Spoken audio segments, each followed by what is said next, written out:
सनातन धर्म टॉपिक थोड़ा अलग है और थोड़ा इंटरेस्टिंग भी है, क्योंकि हम आज बात करने वाले हैं अपने धर्म सनातन धर्म के बारे में। सनातन धर्म जिसे हम आज हिंदू धर्म के नाम से जानते हैं।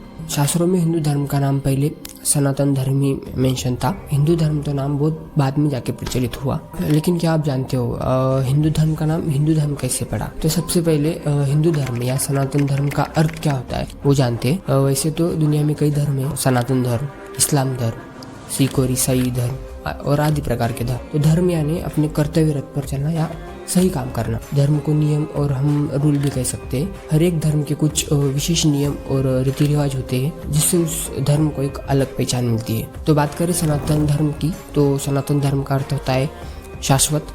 उसे हम कह सकते हैं सदा बने रहने वाला। ना ही उसका आदि है और ना ही उसका अंत है। सनातन धर्म को हिंदू धर्म या वैदिक धर्म से जाना जाता है। सनातन धर्म को सबसे प्राचीनतम धर्म के रूप में भी जाना जाता है। कहते हैं कि ज्ञात रूप से सनातन धर्म 12,000 वर्ष पुराना है, जबकि कुछ पौराणिक मान्यताओं के अनुसार सनातन धर्म 90,000 वर्ष पुराना है। और भगवद गीता के अनुसार सनातन धर्म का अर्थ ऐसा है कि जिसमें श्री कृष्ण कहते हैं कि ये धर्म न कभी नया रहा और ना ही कभी पुराना होगा। ना कोई इसकी शुरुआत है, ना ही कोई इसका अंत है। यानी सरल भाषा में ईश्वर यानी भगवान को ही सनातन कहा गया है। तो सनातन धर्म को हिंदू नाम कब प्रचलन में आया? असल में हिंदू जो नाम है वो विदेशियों द्वारा दिया गया है। जब मध्यकाल में तुर्क और ईरानी भारत में सिंधु घाटी से प्रवेश करते। और सिंधु एक संस्कृत शब्द है, और क्योंकि तुर्की और ईरानी के भाषा में स मतलब सिंधु का स ये शब्द ही नहीं, और वो सिंधु को हिंदू कहने लगे। और इसी तरह फिर सिंधु का हिंदू नाम हो गया। और जो लोग वहाँ पे पहले से ही रहते थे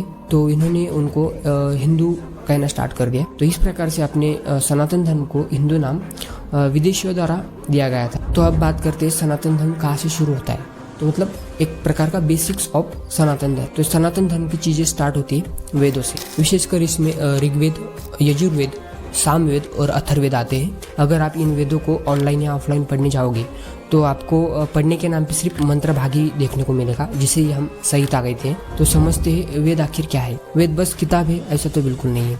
ये एक कैटेगराइजेशन, एक वर्गीकरण। तो कैटेगराइजेशन या वर्गीकरण किस चीज का है? वैदिक काल में जितने भी ग्रंथ थे उनका ही कैटेगराइजेशन वेदों में है। तो वैदिक काल किसे कहते हैं? 1500 BC से 500 BC तक जो भी काल आता है उसको वैदिक काल कहते हैं। और इस वैदिक काल में जितने भी ग्रंथ लिखे गए थे उसको 4 प्रकार में विभाजित किया गया है। उसी 4 प्रकार को हम ऋग्वेद, यजुर्वेद, सामवेद और अथर्ववेद कहते हैं। तो सिंपली देखा जाए तो वेद सिर्फ एक किताब नहीं है, बल्कि अनेक ग्रंथों का एक समूह है। मतलब ऋग्वेद में बहुत सारे ग्रंथ हैं, वैसे ही यजुर्वेद में बहुत सारे ग्रंथ हैं, वैसे ही सामवेद में भी बहुत सारे ग्रंथ आते हैं, और उसी प्रकार से अथर्ववेद में भी अलग अलग प्रकार के ग्रंथ आते हैं। इन्हीं ग्रंथ किताबों को हम वैदिक वाङ्मय भी कहते हैं। इन 4 वेदों में आपको और 4 प्रकार के वर्गीकरण देखने को मिलते हैं, जैसे कि संहिता, ब्राह्मण ग्रंथ, आरण्यक ग्रंथ और उपनिषद ग्रंथ, क्योंकि इन्हें आयु के अलग अलग पड़ाव पर पढ़ाया जाता था। और इन 4 प्रकार का अर्थ और क्यों वेदों को 4 प्रकारों में वर्गीकरण किया था, चलिए वो समझते हैं। तो बात करें संहिता की, तो मैंने पहले भी कहा कि इस प्रकार में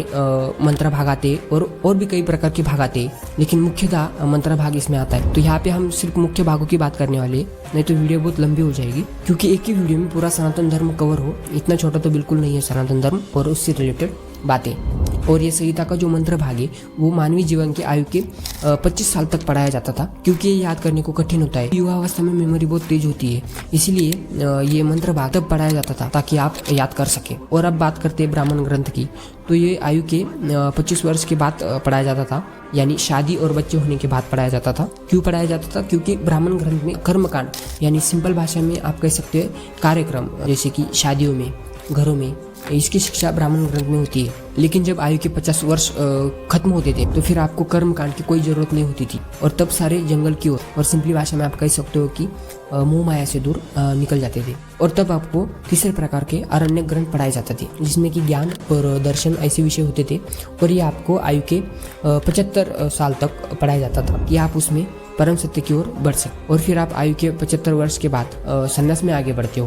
तो संन्यास में आप भौतिकता को छोड़ देते हो। भौतिक वस्तु जिसे हम मटेरियलिस्टिक थिंग्स कहते हैं, जब हम इसे छोड़कर आगे निकल जाते हैं उस समय आपको अध्यात्म की जरूरत होती है। तो इसलिए आपको वहाँ पे वेद का आखिरी प्रकार यानी उपनिषद ग्रंथ पढ़ाया जाता था। तो ब्रीफ में समझे तो ये जो ग्रंथ है ये पूरे जीवन भर के है, ना कि एक बार पढ़ने वाले। अगर इन ग्रंथों को आपको भी पढ़ना है तो कमेंट सेक्शन में ई बुक कमेंट कीजिए, और फिर मैं आपको फ्री ऑफ कॉस्ट लिंक और या PDF आप तक पहुंचाऊंगा। ये जो सभी वेद है ये ऑफलाइन में अवेलेबल नहीं है और इसका मुख्यतः एक कारण है कि इसको पढ़ने वाले ज़्यादा लोग नहीं है। अगर आपको चाहिए तो बिल्कुल कमेंट कीजिए और फिर मैं आपको ट्राई करूँगा कि इसकी लिंक या फिर इसकी PDF आपको फ्री ऑफ कॉस्ट दे दूँ। तो मानवीय जीवन में सभी चीज़ों का अलग अलग समय होता है, लेकिन अब मानवीय जीवन की आयु ही कम हुई है तो सब अपनी अपनी सब चीज़ों को फॉलो करते हैं। मोह माया, परम सुख, परम सत्य, भौतिकता, ये सब मानवीय जीवन की नीड होती है। ये सब इंडिपेंडेंटली अपने अपने ऊपर है कि कब किस चीज़ का आपको त्याग करना है। तो आशा करता हूँ कि जितना भी मैंने बताया वो सब आपको समझ आया होगा।